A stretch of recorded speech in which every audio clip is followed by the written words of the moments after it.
Hello everyone, आज हम करने वाले हैं यूपी पुलिस के लिए स्पेशल टॉपिक। यह है हमारे RWA बुक रोजगार विधांकित बुक का 5th चैप्टर और हमारा ये सेकंड चैप्टर है। मतलब हमारा मैं दूसरा चैप्टर करा रही हूँ।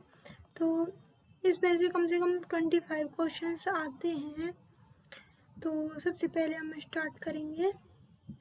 आंतरिक सुरक्षा और आतंकवाद क्या है? मतलब हमारे देश की सुरक्षा करने के लिए अंदर और आतंकवाद को रोकने के लिए जो भी फोर्सेस हैं और जो भी चीज़ें हैं, पुलिस वगैरह फोर्सेस वगैरह हैं, उनके बारे में पढ़ेंगे और यूपी की भी फोर्सेस के बारे में पढ़ेंगे। तो चलो स्टार्ट करते हैं।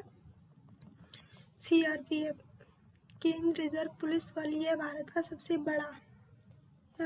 सबसे बड़ा रुको कलर चेंज कर लेती हूँ, पिंक सही रहेगा।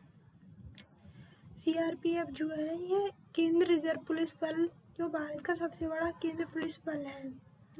ये ना भारत का सबसे बड़ा केंद्र सशस्त्र पुलिस बल है। इसकी स्थापना 27 जुलाई 1939 में हुई थी।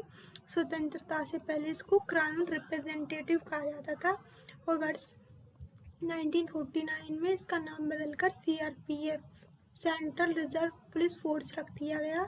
इसका मुख्यालय ना नई दिल्ली है और इसका आदर्श वाक्य है सेवा और निष्ठा, सर्विस एंड लॉयल्टी। तो CRPF जो है इसका 27 जुलाई 1939 में इसका गठन हुआ था। क्राउन रिप्रेजेंटेटिव कहा जाता था। 1949 में इसका नाम बदलकर CRPF कर दिया गया। इसका मुख्यालय नई दिल्ली है और इसका आदर्श वाक्य है सेवा और निष्ठा। मुख्य कार्य राज्यों को कानून और व्यवस्था बनाए रखने की मदद करना, दंगों को नियंत्रित करना, चुनावों के दौरान सुरक्षा प्रदान करना और नक्सल विरोधी अभियान चलाना। मतलब इसमें यह है कि यह राज्यों की कानून और व्यवस्था बनाए रखती है, मदद करती है, दंगों को नियंत्रित करती है, चुनावों के दौरान सुरक्षा प्रदान करती है, नक्सल विरोधी अभियान चलाती है। और इसकी विशेष इकाइयाँ हैं RAF रैपिड एक्शन फोर्स। इसका गठन 1992 में हुआ है। तो ये नीली वर्दी पहनती है। इसका मुख्य आम दंगे को तुरंत रोकता है। इसकी एक यूनिट है RAF रैपिड एक्शन फोर्स। इसका गठन 1992 में हुआ था। यह नीली वर्दी पहनती है और इसका मुख्य काम है दंगों को रोकना। और कोबरा विशेष इकाई इसी की है CRPF की। Cobra commando battalion for resolute action, यह नक्सलवाद को निपटाने के लिए बनाई गई एक विशेष यूनिट है। अब हम आते हैं second, BSF border security force, सीमा सुरक्षा बल, भारत की रक्षा की पहली पंक्ति, फर्स्ट लाइन डिफेंस भी कहा जाता है इसको। इसकी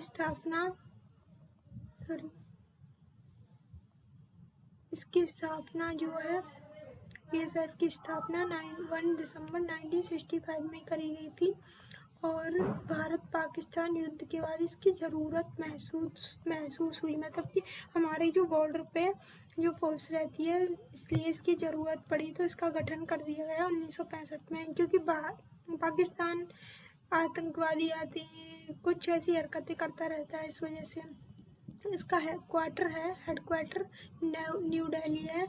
जीवन पर्यंत कर्तव्य इसका आदर्श वाक्य है। इसके मुख्य कार्य हैं शांति काल में सीमाओं की रक्षा करना और सीमाओं पर तस्करी और घुसपैठ को रोकना।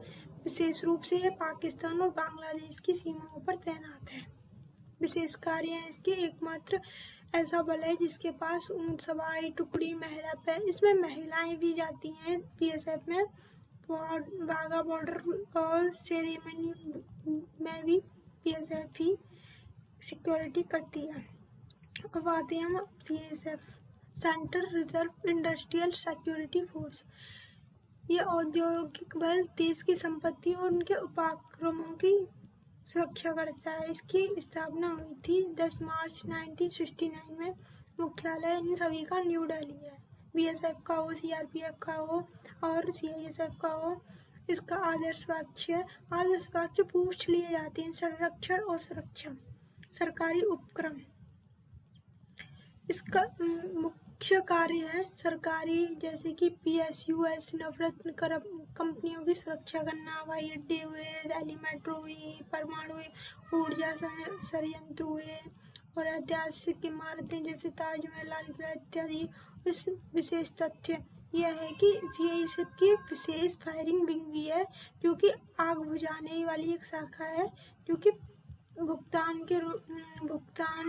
करने के बाद प्राइवेट कंपनियों को भी सुरक्षा देती है, जिसमें कि इंफोसिस है, रिलायंस है, जामनगर रिफाइनरी है। अब आगे ITBP, Indo Tibetan border police, भारतीय तिब्बत सीमा पुलिस को ITBP के नाम से भी जाना जाता है। इसकी स्थापना 24 अक्टूबर 1962 को हुई थी। मुख्यालय इसका न्यू दिल्ली है, नई दिल्ली इसका मुख्यालय। आदर्श वाक्य इसका शौर्य, दृढ़ता कर्मनिष्ठा, डिटर्मिनेशन, डिवोशन टू ड्यूटी। मुख्य कार्य हैं इसके भारत और चाइना बॉर्डर पर सिक्योरिटी करना, लद्दाख से लेकर अरुणाचल प्रदेश तक, और निगरानी करना, ऊंचाई वाले क्षेत्रों में युद्ध की विशेष ट्रेनिंग। विशेष तथ्य ये इन्हें कैलाश मानसरोवर यात्रा की सुरक्षा व्यवस्था की जिम्मेदारी भी दी जाती है और प्राकृतिक आपदाओं के बचाव से सबसे आगे रहते हैं। इंडो तिब्बतन फोर्स, SSB सशस्त्र सीमा बल, ये मित्रवत सीमा रक्षक बल है, जो कि हमारे भूटान और नेपाल के मित्रवत राष्ट्र हैं ना, उनके यहाँ पे सुरक्षा अपने बॉर्डरों पर करती है, जिससे कि मानव तस्करी और जो भी गांजा फूकते हैं, गांजा इधर से उधर होता है, उसको रोकने के लिए ये 1969 में इसका स्पेशल सर्विस ब्यूरो था। इसका नाम पहले 1969 में इसका नाम स्पेशल सर्विस ब्यूरो था। इसका भी मुख्यालय न्यू दिल्ली है और आदर्श राज्य इसका सेवा, सुरक्षा और भाईचारा, सर्विस, सिक्योरिटी एंड ब्रदरहुड, भाईचारा। इसका काम मैंने आपको पहले ही बता दिया, भारत और नेपाल की भूटान की सीमाओं पर सुरक्षा करती है। चूँकि सीमाएं खुली हैं इसलिए तस्करी को रोकना इसका सबसे बड़ा काम है। इतिहास, इसका गठन सीमावर्ती इलाकों के लोगों के बीच देशभक्ति जगाने और खुफिया जानकारी इकट्ठी करने के लिए किया गया था। 2001 के बाद इसमें सीमा रक्षक बल बना दिया गया था। असम राइफल्स ये भारत का सबसे पुराना अर्धसैनिक बल है। इसकी स्थापना 1835 में हुई थी। इसका नाम कछाट लेवी है। मुख्यालय शिलांग और मेघालय में। इसका मुख्यालय दिल्ली नहीं है। पूर्वोत्तर का प्रहरी और पहाड़ी लोगों का मित्र है। ये पूर्वोत्तर के मतलब जो भी राज्य है उनके पहाड़ी लोगों का मित्र समझो इसको, असम राइफल्स को। ये आंतरिक सुरक्षा बनाए रखने के लिए और भारत और म्यांमार की सीमा की सुरक्षा करती है। दौरान नियंत्रण है, इसीलिए यह गृह मंत्रालय और असम में दो और वेतनवर्ती 2 मंत्रालयों के अंतर्गत आती है। ये एक तो राज्य और दूसरी संघ। तो प्रशासनिक नियंत्रण इसका वेतनवर्ती ये गृह मंत्रालय की तरफ से होती है और परिचालन नियंत्रण इसका ऑपरेशन तैनाती वगैरह करती है ये भारतीय सेना और रक्षा मंत्रालय की तरफ से करती है। और NSG 7th one is our NSG, national security guard. तो इसकी स्थापना 1984 में हुई थी। आतंकवादी विरोधी और हाईजैकिंग विरोधी ऑपरेशनों को रोकना है। विशेषता आर्मी और पुलिस दोनों के जवान होते हैं। यह विशेष सीमा की रक्षा करते हैं बल्कि विशेष स्थिति को निपटाते हैं। मतलब ऐसा है कि आतंकवादी वगैरह हाईजैकिंग विरोधी ऑपरेशन करते हैं। इसके अलावा इसमें दोनों प्रकार के जवान होते हैं, एक तो आर्मी के और एक पुलिस के, और ये सीमा की रक्षा भी करते हैं और विशिष्ट ऐसी स्थिति को भी निपटाते हैं। विशिष्ट सिचुएशंस आ जाती हैं खराब तो उनको भी IB इंटेलिजेंस ब्यूरो ये भारत की आंतरिक खुफिया एजेंसी है। मतलब कि जैसे कि हमारे देश में कुछ आंतरिक रूप से कुछ हो रहा हो गलत, मतलब कोई आ गया हो प्लान बना रहा हो, इस हिसाब से 1887 में से दुनिया की सबसे पुरानी एजेंसी में से एक है। 1947 में इसको पुनर्गठन कर दिया गया था और इसका मुख्यालय भी न्यू दिल्ली है। और जागृत अहिर्निश सदा सतर्क, ऑलवेज अलर्ट इसका आदर्श वाक्य है। ये भी गृह मंत्रालय के अंतर्गत आती है। मुख्य कार्य देश के भीतर खुफिया जानकारी इकट्ठा करना, आतंकवादी विरोधी अभियानों को पुलिस और सेना से इनपुट देना, सीमावर्ती क्षेत्रों में खुफिया निगरानी रखना, वीवीआईपी सुरक्षा के लिए खतरों का आकलन करना। 1968 में तक आईवी एक आंतरिक और बाहरी दोनों रूप से काम करती थी, बट जब से RA रॉ आया है, रिसर्च एंड एनालाइजिंग विंग, जब से ये आया है तो बाहरी खुफिया एजेंसी आई है, तो इसका अलग कर दिया गया आईवी को। तो इसकी स्थापना हुई थी 1968 में 21 सितंबर को। भारत चीन युद्ध और पाकिस्तान की खुफिया विफलता के बाद इसकी ज़रूरत महसूस हुई, तो उन्होंने हमारे देश ने इसकी स्थापना करी थी। संस्थापक थे रामेश्वर नाथ काव। इन्हें भारतीय जासूस का पितामह भी कहा जाता। मुख्यालय इसका न्यू दिल्ली। आदर्श वाक्य धर्मो रक्षति रक्षते, धर्म इसकी रक्षा करता है जो धर्म की रक्षा करता है। रिपोर्टिंग यह किसी मंत्रालय के अधीन नहीं है, बल्कि सीधे प्रधानमंत्री को जवाबदेह होती है। संसद के प्रति RTI से बाहर है।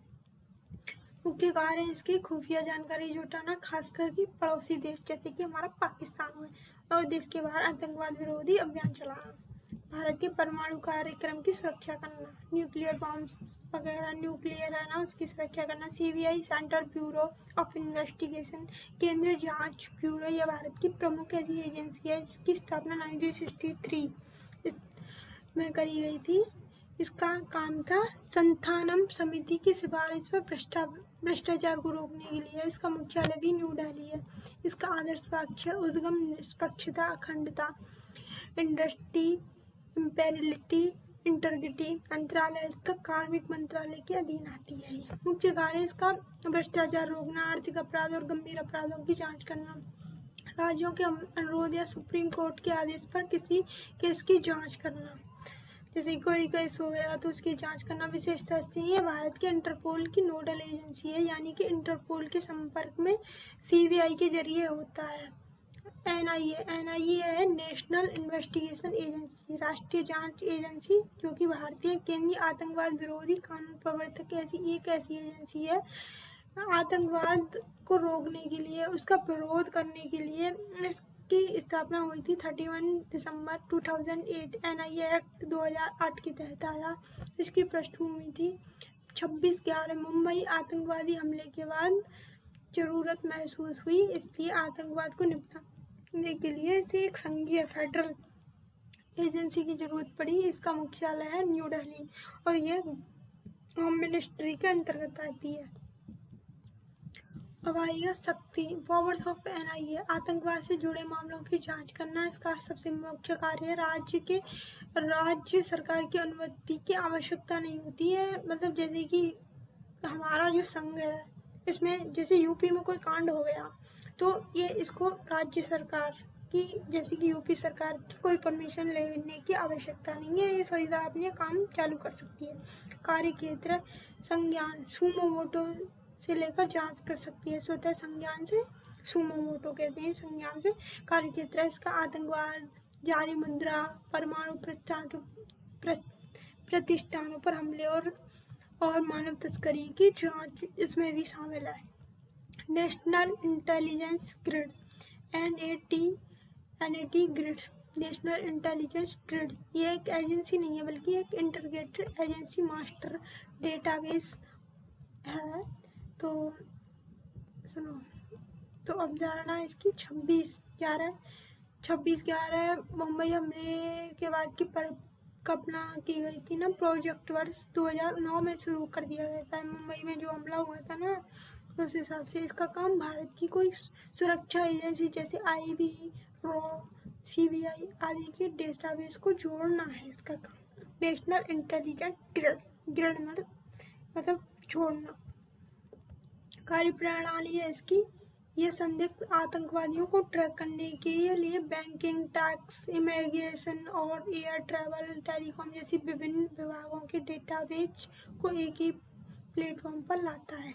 जैसे कि कोई आतंकवादी है, उसकी बैंकिंग हुई, टैक्स हुआ, सारी चीज़ों को, एयर ट्रैवल हुआ, तो एक ही प्लेटफॉर्म पर इकट्ठा करके दे देती है। आतंकवादी विरोधी एंटी टेररिस्ट एंड वार, जो हमारे आतंकवाद हुए थे, आतंकी हमले हुए थे, उनके विरोध में ना हमारे देश ने युद्ध करे थे। तो उनके ये बड़े इम्पोर्टेंट युद्ध हैं, सो इसको बड़े ध्यान से देखिएगा। ऑपरेशन ब्लू स्टार 1984 में स्थापना हुई थी इसकी। स्वर्ण मंदिर स्थान था इसका, स्वर्ण मंदिर अमृतसर। और ये ना जर्नैल सिंह भिंडरवाले और खालिस्तान आतंकवादियों को बाहर निकालना था। तो ऑपरेशन ब्लैक थंडर, स्वर्ण मंदिर से बचे हुए आतंकियों को साफ करना, यह ब्लू स्टार से ज़्यादा सफल रहा। और एनएसजी का इसमें बड़ा रोल था, नेशनल सिक्योरिटी ग्रिड। तो ऑपरेशन पवन 1987, यह श्रीलंका की शांति सेना भेजकर लिट्टे के खिलाफ कार्रवाई करना था। ऑपरेशन कैक्टस 1988 में, और मालदीव की तख्तापलट को रोकने के लिए भारतीय सेना भेजी गई थी। ऑपरेशन विजय 1999 में, कारगिल युद्ध में पाकिस्तानी घुसपैठियों को खदेड़ना था। ऑपरेशन सफ़ेद सागर 1999 में, कारगिल युद्ध में वायुसेना का ऑपरेशन था।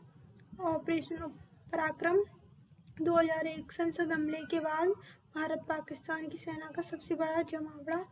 और ऑपरेशन ब्लैक टॉर्नेडो 2008 में हुआ था ये। इसका 26/11 हमले के दौरान ताज होटल में एनएसजी द्वारा आतंकवादियों का खात्मा किया गया था। अब surgical strike and air strikes, Uri surgical strike 2016 में जवाब देने के लिए, उरी हमले के जवाब में पाकिस्तान के लिए लॉन्च पैड्स पर हमला था। ऑपरेशन बंदर 2019 में, पुलवामा हमले में बालाकोट एयर स्ट्राइक का कोड नेम ऑपरेशन बंदर था। प्रमुख रक्षा प्रशिक्षण संस्थान, नेशनल डिफेंस एकेडमी खड़कवाला एनडीए की है, पुणे महाराष्ट्र में। खड़कवासना था। IMA Indian military academy Dehradun Uttarakhand. और IS इन्फेंट्री स्कूल महू, ये मध्य प्रदेश में है। School of artillery Devlali Maharashtra में है। और armoured corps central school Ahmednagar Maharashtra में है। ये प्रमुख शिक्षण संस्थान है, इनमें से भी क्वेश्चन आ सकते हैं। कारगिल युद्ध और समितियाँ, ये सुब्रमण्यम समिति, तो इसका गठन कारगिल युद्ध 1999 के बाद यह जांचने के लिए किया गया कि सुरक्षा में कहाँ चूक हुई थी। ये सुब्रमण्यम समिति, इस समिति की सिफारिश चीफ ऑफ डिफेंस स्टाफ के पद का विचार आया था। तो CDS की हो गई मतलब स्थापना। तो एक सेकंड,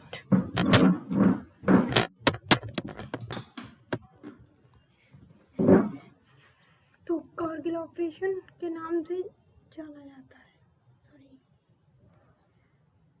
तो आतंकवादी सुरक्षा से जुड़े महत्वपूर्ण कार्य तथ्य, पोटा प्रिवेंशन ऑफ टेररिस्ट एक्ट 2002 में बना, 2004 में इसको रद्द कर दिया गया।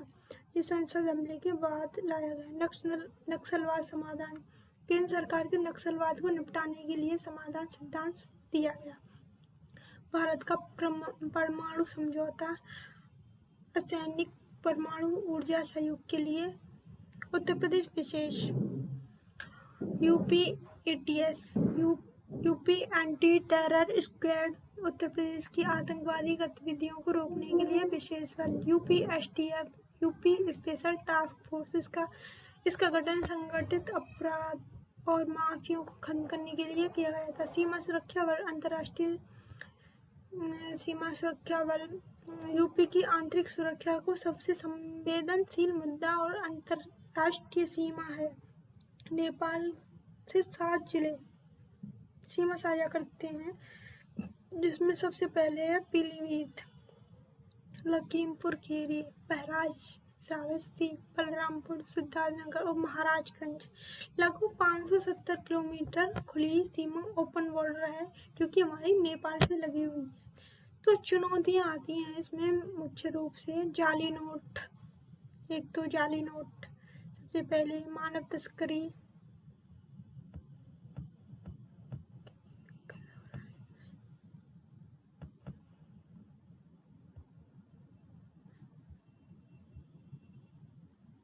एक है इसमें मानव तस्करी, मादक पदार्थ, चरस और गांजा जैसी तस्करी, आपको पहले भी पता, आतंकवादी घुसपैठ, खुली सीमा होने के कारण अपराधी और आतंकी इसका फायदा उठाते हैं। सुरक्षा, यह मुख्य रूप से एसएसबी, यहाँ पे एसएसबी तैनात है, सशस्त्र सीमा बल, और यूपी पुलिस का भी इसमें समन्वय करती है। नक्सलवाद, भले ही यह समस्या कम हो गई हो, लेकिन यूपी का दक्षिणी हिस्सा लाल गलियारे रेड कॉरिडोर से प्रभावित रहा है। प्रभावित जिले हैं जिसमें कि सोनभद्र है, मिर्जापुर है, चंदौली है, और भौगोलिक कारण यह क्षेत्र बिहार, झारखंड, छत्तीसगढ़, मध्य प्रदेश की सीमा से लगा हुआ है और घने जंगल से घिरा हुआ है। कार्यवाहियाँ, सीआरपीएफ, एनपीएससी की टुकड़ियाँ तैनात रहती हैं। केंद्र सरकार की सुरक्षा संबंधी व्यय योजना के तहत इन जिलों को फंड भी मिलता है। संगठित अपराध एवं माफिया, यूपी में आतंकवादी सुरक्षा का एक सबसे बड़ा हिस्सा माफिया और गैंगस्टर को खत्म करना है। माफियाओं के प्रकार हैं इसमें कि लैंड माफिया, भू माफिया, खनन माफिया, एंड बुंदेलखंड और पश्चिमी यूपी में शराब माफिया। कानून, इनके लिए यूपी गवर्नमेंट ने बहुत सारे एक्ट भी बनाए हैं, जैसे यूपी गैंगस्टर एक्ट। इसके तहत पुलिस के अपराधियों की संपत्ति कुर्की यानी कि जब्त कर ली जाती है, और यह यूपी का सबसे सख्त हथियार है। यूपी गुंडा एक्ट, इसके तहत अपराधी को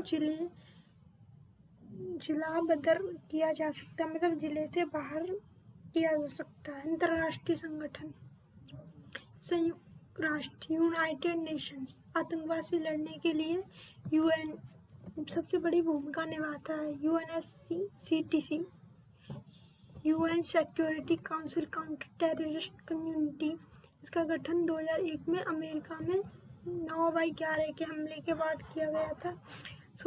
इसके बाद आता है हमारा लैपटॉप ही नहीं चल रहा है, यही करें, कहाँ गया। तो इसका हम सेकंड पार्ट लाने की कोशिश करेंगे, क्योंकि टेक्निकल फॉल्ट की वजह से अभी साइज चल रहा है तो इसको पूरा ही कर देते हैं। भारत के वर्ष 2022 में सिर्फ विशेष बैठक की मेजबानी मुंबई और दिल्ली में की गई थी। CCIT act, comprehensive convention of international terrorism, ये भारत द्वारा वर्ष 1996 में प्रस्तावित एक संधि है। उद्देश्य है इसका आतंकवाद की एक वैश्विक परिभाषा तय करना, मतलब कि आतंकवाद कौन है, क्या है, कैसे है, इस विषय में देश सहमत नहीं हो पाए, इसलिए संधि अभी पेंडिंग है। मतलब कि CCIT act, comprehensive convention on international terrorism, यह भारत का 1996 में आया था, लेकिन इसमें अभी ये तय ही नहीं हो पाया कि आतंकवाद किसको कहें। FATF, financial action task force, यह संस्था आतंकवाद की फंडिंग रोकने का काम करती है। मतलब कि जैसे कोई आतंकवादी है, सबसे मेन चीज़ है फंड। अगर फंड होता है तभी तो इसकी प्लानिंग सक्सेस होती है। 1989 में इसकी स्थापना करी गई थी। मुख्यालय इसका पेरिस और फ्रांस है। मनी लॉन्ड्रिंग, काले धन को सफेद करने से रोकना, टेरर फंडिंग, आतंकवादियों को पैसा पहुंचाने से रोकना। 2 प्रमुख लिस्ट हैं, grey list and black list. चेतावनी वाली लिस्ट, पाकिस्तान लंबे समय से अब इससे बाहर है, और गंभीर वर्तमान में ईरान, उत्तर कोरिया और म्यांमार इसमें हैं ब्लैक लिस्ट में। भारत 2010 में इसका पूर्ण सदस्य बना था FATF का। तो अभी आता है हमारा SCO and rats, regional anti terrorist structure, Shanghai सहयोग संगठन। इसे भारत और चीन, रूस, पाकिस्तान आदि में शामिल है। रैट्स में यह एक अस्थायी अंग है जो आतंकवाद और अलगवाद और उग्रवाद के खिलाफ काम करता है। मुख्यालय इसका ताशकंद, उज्बेकिस्तान में। नोट, SCO इसका मुख्य बीजिंग में है और रैट्स ताशकंद में है। कार्य सदस्यों के बीच खुफिया जानकारी साझा करना। इंटरपोल है हमारा। इंटरपोल अंतर्राष्ट्रीय पुलिस सहयोग संगठन। मुख्यालय इसका लियोन, फ्रांस में और आतंकवाद के खिलाफ नोटिस। रेड कॉर्नर नोटिस किसी अपराधी आतंकवादी को ढूंढने और गिरफ्तार करने के लिए भारत अक्सर दाऊद इब्राहिम और अन्य भगोड़ों के लिए जारी करवाता है। ब्लू कॉर्नर नोटिस, इसमें दाऊद इब्राहिम या अन्य भगोड़ों के लिए था ये रेड कॉर्नर, और ब्लू कॉर्नर था हमारा किसी व्यक्ति के बारे में जानकारी, स्थान का पता लगाने के लिए। So thank you so much for watching this lesson, and after that we complete MCQ question of this chapter. So comment करिएगा कि क्वेश्चन चाहिए या नहीं चाहिए आपको। ठीक है, थैंक यू।